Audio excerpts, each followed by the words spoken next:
Hi, good morning. So today is going to be a little bit different video than I normally do. Uh, but I'm up here in Eagle River. They just opened the snowmobile trails yesterday. You can see that I'm standing on one. They look like they got snow on them. This is the little sign that's kind of like the one that's known for the most here. It says everything about it. And then we're going to go over and look at the ice castle and a couple other things in town and kind of show you what's awesome up here in Eagle River. So a little bit further down the snowmobile trail here, we have the ice castle. Every year, I'm going to try to walk and do this here. Well, not every year that they can, and the ice is thick enough, the volunteer fire department does this ice castle as a fundraiser. So basically, people come up and look at it, and the neighboring businesses get more business, and um, they have a little donation box, and they appreciate it. You put some money in there. So what I'm gonna do now is I'll walk around, give you a pretty good video of it, and then I'll probably do a little bit of voiceover, explain a little bit more about Eagle River. So the Ice Castle in Eagle River started in 1933 as part of the King Winter Festival. There's a bunch of history about it. You can look it up on Google. There's some pretty cool stuff.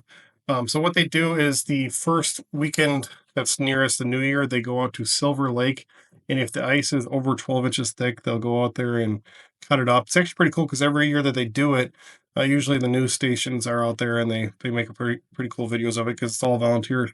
So they just have everybody out there with their trucks, and they have the original equipment from back in the 1930s, and they cut it up and they slide it all out.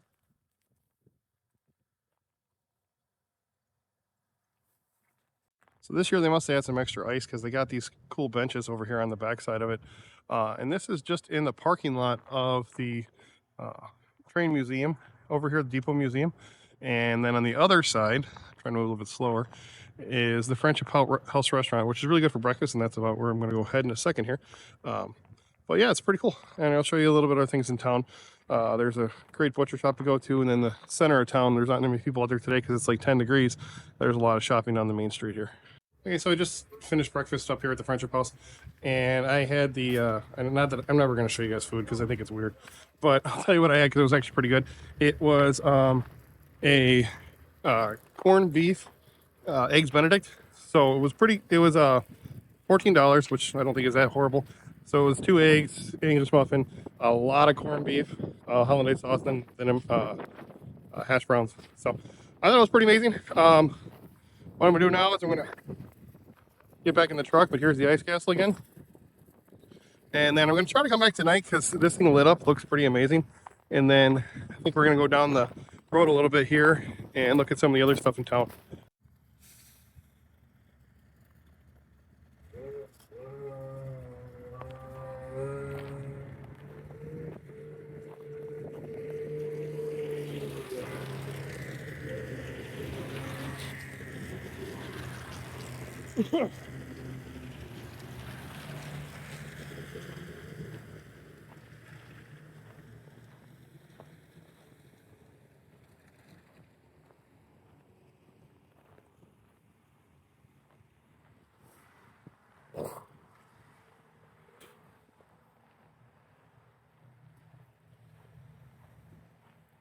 But you can see this is the snowmobile track up here in Eagle River, and this weekend is the big derby that they have every winter.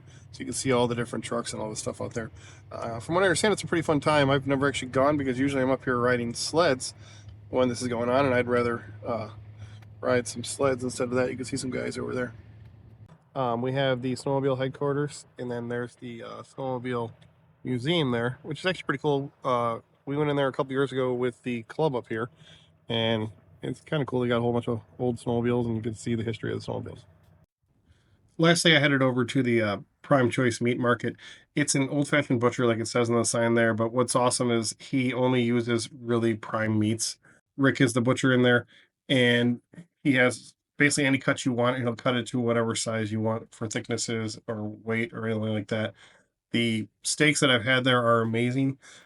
They're probably the best steaks I've ever had. They would be the best steaks if I had them cooked by somebody else, because me cooking isn't always the best. And also, a steak cooked by somebody else is always better than the one you cook yourself.